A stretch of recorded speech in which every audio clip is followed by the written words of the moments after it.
ఒక పెళ్లి చూపులకు వెళ్ళినటువంటి మామగారు కాబోయే కోడల్ని ఇలా అడుగుతారు. మా ఇంటికి కోడలుగా రావాలి అంటే ఈ 3 లక్షణాలు కలిగి ఉండాలి అని. సరే అవేంటో చెప్పండి అంటుంది ఆ అమ్మాయి.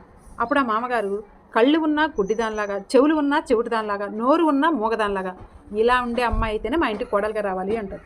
అయ్యో! అదేంటండి అని ఆ అమ్మాయి ఆశ్చర్యపోతుంది. అప్పుడు ఆ మామగారు అలాంటి అమ్మాయి అయితేనే మా ఇంట్లో మా కుటుంబం కానీ, మా ఇల్లు కానీ విచ్ఛిన్నం కాకుండా ఉంటుంది అని చెప్తాడు మామగారు.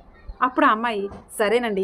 అలాగైతే నేనేదైనా తప్పు చేస్తే చూసి చూడనటువంటి మామగారు, నేనేదైనా తెలిసి తెలియక మాట్లాడితే విని విననటువంటి అమ్మలాంటి అత్త, బయట వాళ్ళు ఏదైనా తెలిసి తెలియక భార్య గురించి మాట్లాడితే విని విననట్టుకున్నటువంటి భర్త, అలాగే ఎవడైనా ఏమైనా తప్పుడు కూతలు కూస్తే చెంప పగల కొట్టేటటువంటి మరిది, అలాగే చెప్పుడు మాటలు, చాడీలు చెప్పనటువంటి ఆడపడుచు.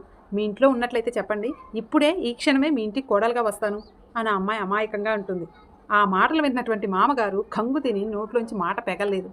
మనం ఏదైతే ఎదుటివారి నుంచి కోరుకుంటామో ఎదుటివారు కూడా అలాగే కోరుకుంటారు. అవునా కదా?